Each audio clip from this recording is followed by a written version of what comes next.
شهادة أن لا إله إلا الله وأن محمد رسول الله.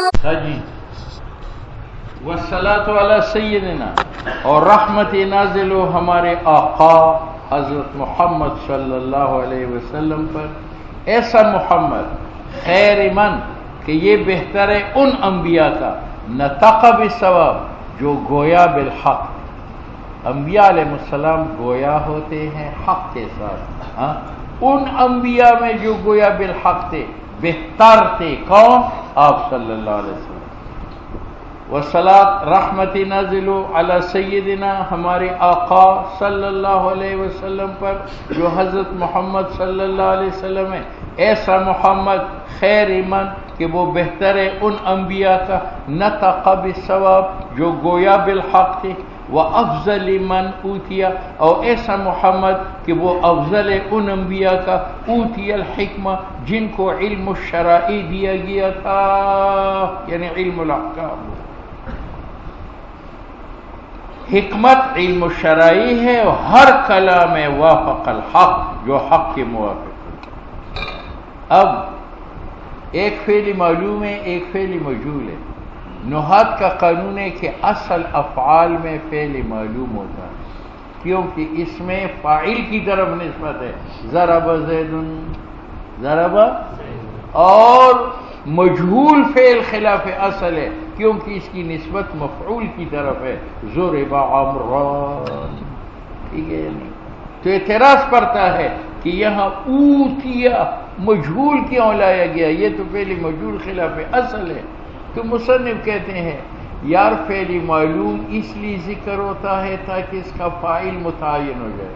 ضربہ ہم نے معلوم ذکر کیا تاکہ اس کے بعد فاعل زید آ جائے اور وہ معلوم ہو جائے. اور اعطاء حکمت ایسا فعل ہے جس کا فاعل خود بخود متعین ہے. حکمت کا اعطاء کون کرتا ہے؟ اللہ. تو چونکہ اللہ خود بخود متعین تھا، وہ اپنی تعین میں فعل معلوم کا محتاج نہیں تھا، اس لیے عطا کی جگہ کیا لایا گیا؟ اوتیا.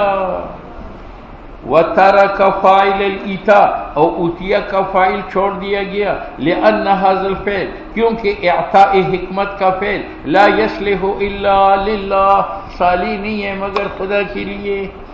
وفصل الخطاب، یہ عطف ہے حکمتوں پر. اوتیا کا مفعول ہے، اوتیا فصل الخطاب، اور آپ صلی اللہ علیہ وسلم کو دیا گیا ہے فصل خطاب.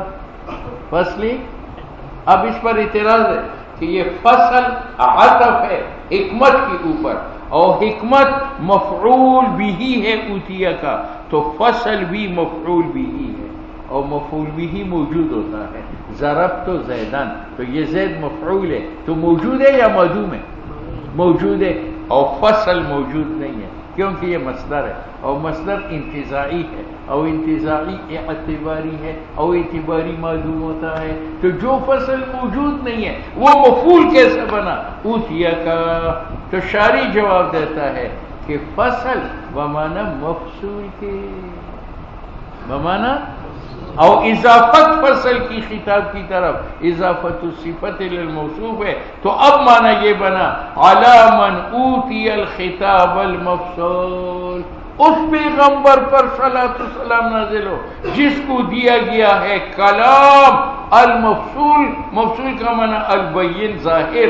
الذی، ایسا کلام دیا گیا ہے یتبینہ من یخاطب به، کہ ظاہر ہے اس مخاطب کے سامنے جو جس کو مخاطب بنایا جائے. ولا یلتبس علیہ، بات سمجھ میں آئی؟ تو فصل مصدر تھا، مصدر انتزاعی ہے، انتزاعی اعتباری ہے، اعتباری معدوم ہے، تو فصل معدوم ہے، اور معدوم مفعول بھی ہی نہیں بنتا. اس لیے اس نے کہا کہ فصل بمعنی مف. تو عبارت یہ بنی ای الخطاب الفصل، ای الخطاب المفصول. بات سمجھ میں آ گئی؟ دوسرا جواب دیتا ہے کہ یار یہ فصل مصدر نہیں ہے بلکہ یہ بمعنی فاصل کے ہیں، یعنی اسم فاعل کے ہیں. تو معنی یہ ہوا علی من اوتی الخطاب الفاصلہ، صلاۃ و سلام نازل ہو اس پیغمبر پر جس کو دیا گیا ہے الخطاب، کلام الفاصل جو فارق ہے درمیان حق اور باطل کے. وعلى آلہ وعلى اور صلاۃ و سلام نازل ہو اس کے آل پر. آل میں دو تحقیقیں ہیں، ایک تحقیقی لفظی ہے، ایک تحقیقی معنوی ہے. تحقیقی لفظی میں اختلاف ہے. بعض کہتے ہیں کہ آل ماخوذ ہے اولون سے، وہ متحرک ما قبلش مکتوب آن را با الف بدل کرن آل شده. اور بعض کہتے ہیں کہ آل اصل میں اہلون تھا، ہا ساکن ما قبل مکتوب، خلاف قیاس بدل گیا الف سے تو آلون بن گیا. اور یہ دوسرا مذہب دلیل پیش کرتے ہیں کہ آیا اصل میں اولون تھا یا اہلون تھا، تو یہ کہتے ہیں اصل میں اہلون تھا. دلیل یہ ہے کہ اس کی تصغیر نکالو، تو ہم اس کی تصغیر اوہیل نکالتے ہیں. تو تصغیر میں آ آیا یا وہ آیا، اور جو حرف تصغیر میں ہو وہ کلمہ میں بھی ہوتا ہے، اور تصغیر میں اوہیل ہا کے ساتھ ہے. معلوم ہوا کہ یہ اصل میں اہلون تھا اور ہا الف سے بدل کیا. یہ تحقیقی لفظی ہے. کہتے ہیں اصلہ اہلون، ہا الف سے بدل گیا بدلیل اوہیل. تصغیر میں ہا ہے تو اہل آل میں بھی ہا ہونا چاہیے.